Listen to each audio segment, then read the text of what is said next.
Terry. A pertinent message and a very supportive brother to me. Jazakallah khair for your continued support, alhamdulillah. Our next supporter this evening, our next panelist contributor, last panelist contributor will be Dr. Salman Saeed, who actually inspired this event. Dr. Salman Saeed teaches at University of Leeds. He was the director of the International Centre for Muslim and Non-Muslim Understanding at the University of South Australia. He taught at the universities of East London, Manchester and Salford. His numerous publications explore cultural and political and the effects of the post-colonial conditions on so-called mainstream socio-political processes and structures. He is the author of A Fundamental Fear, Eurocentrism and the Emergence of Islamism, a book that was banned by the Malaysian government in 2006. Dr. Saeed is the co-editor of Thinking Through Islamophobia, Global Perspectives, a Post-Colonial People, Britain. He is also a joint editor of a monograph series, Post-Colonial Horizons, Decolonial Studies, and author of Recalling the Caliphate. Very excited to have him here. And I welcome his contribution. Well, thank you very much, and Bismillahirrahmanirrahim. I'm not sure how I should respond to being inspiration for this event, because considering the diversity of views on the panel, it's not really easy to adjudicate how this would work, and perhaps I wouldn't make any attempt to do so. Like I said to Nadeem, I think God is objective, and the rest of us just have to mess around. So what I want to say in this sort of 10 minutes is basically make 3 points. I want to say something a little bit about colonialism, because we've all talked about that, and I want to say something about that. Then I want to talk about decolonisation, and then I want to conclude with something about the Caliphate. Okay, so what I want to say about colonialism is that we've been using this word, and I guess all of us have some kind of idea of what we mean by it. And it can mean something as banal as, certain people wearing pink helmets under the sun, sort of that kind of lifestyle. The sort of thing you make movies about and stuff like that. It can mean something like writers of Fanon, etc. But I want to talk about colonialism with slightly, not differently, but slightly trying a different take on it. I'd like to suggest to you that the world we live in started in the 16th century. And before anyone jumps, this is not a fundamentalist thing. I don't believe that dinosaurs and humans are living at the same time either. But anyway, bear with me. So the world we live in started in the 16th century. And I would like to suggest that one way of describing this process of world making is to call it colonialism. So essentially about colonialism here, I mean a European colonial endeavor. And I mean that specifically, because I'm against this idea that we can actually flatten out and talk about Roman colonialism and Chinese colonialism as being the same sort of thing. I think it's very, very specific. It's about the world we live in. And this colonialism had many different aspects to it. The one that we most clearly observe is a kind of social, economic aspect, a cultural aspect, a military aspect. But there's also a philosophical aspect to that. And I think all of this comes together in a cartographic aspect. Think about it for a minute.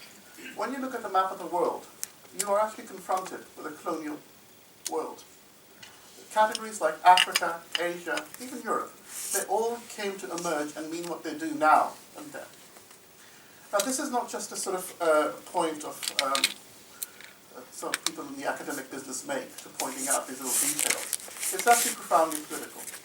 So take something like a discussion that goes on among Native Americans. How should they call themselves in relation to resisting what happened to them? Well, they can't call themselves Indians because they were not really Indians. They can't call themselves Redskins because, again, that sort of privileges something like that. And they don't really have a category of American because this was, again, something put forward. So they have a structure now in a way that they have to use the language and the understanding of the colonial project to fight colonialism. Now this, in a sense, is a very stark way in which I'd like to suggest to you what I mean by world making. World making isn't simply an imposition. It would be very easy for us that it was simply an imposition, and then we could just remove that imposition. One more effort, and we could throw it out. If world making, in the way I'm talking to you, appeals to you, then please understand that there is no way you can simply step outside of it, because you're always in the world. So in a sense, the challenge then, if you take coloniality, to be a form of world making, is how do we actually decolonize? Because two experiences are quite clear. Once upon a time, people thought it would be very simple how to decolonize. You send the colonists home, lower down the flag, and everything will be fine. And of course the experience since all of these decolonizations hasn't been the case. Everything hasn't been fine. And so one way of arguing why things haven't been fine is to say, well, of course, these bad colonialists carry on controlling things. Well, yes, they do. But that doesn't explain it. Because in the end, because colonialism isn't simply an imposition, it couldn't simply be removed through independence. It required a process of decolonization. And that brings me to the second point I want to talk about. Decolonization, for me, in that sense, isn't simply an undoing of colonialism and whatever its effects are. It's a kind of a redoing. So what I'm talking about when I say decolonization is an alternative world building, another alternative world making. Well, most of I talked about overturning the world order, and people call it grand order. Well, actually, the world order itself is not something that's always been there. World orders are made. They come together through particular kinds of forces. So whether they exist or don't exist is not simply that they're always there. There are actually processes that bring them about. All are the same world, not simply because of technology and cars and things, that we still don't have flying cars yet, but I'm sure they're coming. But it's also more profoundly that the idea that Europe was central to the whole world is no longer the case.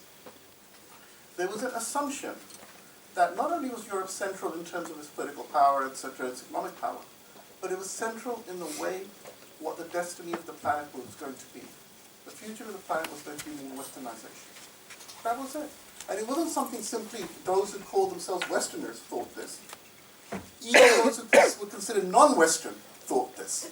And in fact, everyone wanted to be westernized. Westernization was the only way that one would have a future. And some people embraced it enthusiastically, some did it reluctantly.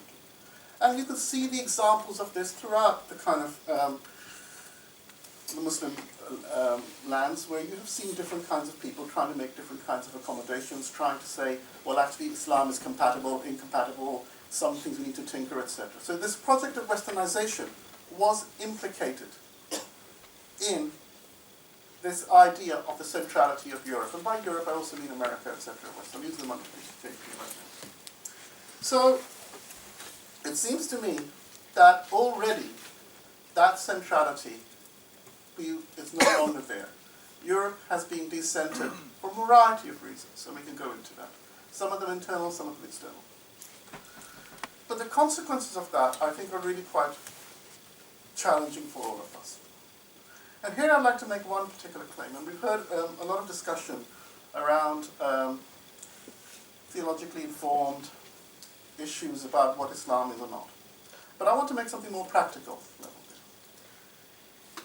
I would suggest to you, with all kinds of caveats, without any sense of romanticization, and allowing for all kinds of possibilities of cruelties and corruptions to exist, if you were living any time, let's say between the 7th century up till about the end of the 18th centuries, 17th centuries, if you were a minority, if you were weak, you would prefer to live under Muslim rule. Now this seems to be an astounding idea, but we can demonstrate that again and again, because partly we have this history that of course it was all corrupt and cruel and everything, and we always have stories about individual rulers carrying out corruptions and things like that. But there is actually a reason for saying this. So, and I will just, because I've got very little time, I'll just give you two different examples. Historically, the experience of Jewish peoples in Muslim lands has been generally better. Again, not perfect, than others. Yeah? There's less history of expulsions, etc. That's just a matter of record. Similarly, why is it that even though Islam is considered to be so misogynist, there has never been an analogue until this tough day of those kind of massive witch trials, which basically led to thousands of Muslim women, women being killed witches in Muslim lands. There's no historical evidence of that as a mass phenomenon. Yeah? So I will say to you, the reason for this was that there was some kind of balance between the idea of authority, the idea of law, and there was a condition. And around about the 18th centuries and 17th, 19th centuries, the revolutions in Haiti, in the United States, and in France actually institute a new order in which the question about democracy and freedom and understood as agency began to be more and more insulated and adapted into Europe. So much so, the idea that Europe has of itself as being the place of freedom became completely established, not just in Europe, but throughout the world. So Europe as emancipatory, Europe, the West is emancipatory, and they still haven't got over the habit of being emancipatory. They go around emancipating everybody, whether they like it or not. But I think that historical era may be coming to an end. And I would like to suggest to you two things about this. The reason why I think this might be the case is if you look at what's happening to notions of democracy, liberalism, which were so central. If I had told you, on September the 10th that the United States would suspend habeas corpus, you would have told me that I'm being an idiot, I'm being mad, it would never happen. If you look at the question about civil liberties, which have been completely hollowed out in so many different ways throughout, it is astounding. And there's no recognition where this will stop, necessarily. And it's being done in the name of protecting us, protecting freedoms. But what's the point of protecting people, giving them freedom, when the freedom is actually being undermined? So I think we face a challenge now in what kind of possibility is there for people to be able to have this kind of emancipated horizon, this emancipated society, this ability to actually be authors of their own fate, to some extent. And I think that is being eroded. So this, it seems to me, is one of the consequences that we're facing now. Okay, so I've just got 2 minutes, well actually I haven't, so we'll just take 2 minutes, to say very quickly about the Caliphate. Now, I would like to suggest to you that most of the people in this audience and otherwise, when we think of the Caliphate, like most things, we think of it as a metaphor, rather than something exact. And the meaning of a metaphor can't simply be determined or extracted from its etymological roots or from its historical roots. It doesn't function like that. Yeah? And similarly, the Caliphate, it seems to me, isn't really a debate or issue about people having a specific institutional framework in mind, but it's more about a longing for being able to have some kind of collective agency, to be involved in the process of being world-making. Or the way I would like to put it is this. One of the things that colonialism did was divide the world between those people who had history and those people without history. And history here was a sense of being able to make things. It wasn't just having a past. And I would say to you that Caliphate is simply a metaphor for arguing or wanting that Muslims should become people with history, people to make their own history. And that's the rest of the institutional mechanisms, etc., are interesting questions, but they're secondary to that. So, in the sense that decolonization that I'm talking about is really a possibility of expressing certain kinds of agencies. That's it. There is nothing more than that in it, except to say that we should have that possibility to make our own history, but in that process, nothing is settled. Everything can be opened up for discussion. So I don't have a set pattern for the Caliphate.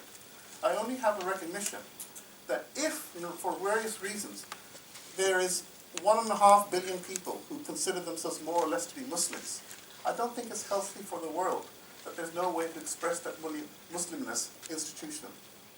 So in a sense, what I'm arguing for is if you want to see the end of violence, chaos, terrorism, whatever you call it, then one way around it, and I would argue the only prudent way around it, is to allow institutions to develop which can allow Muslim expression to take hold and to have a co-authorship of the world to come. That's it.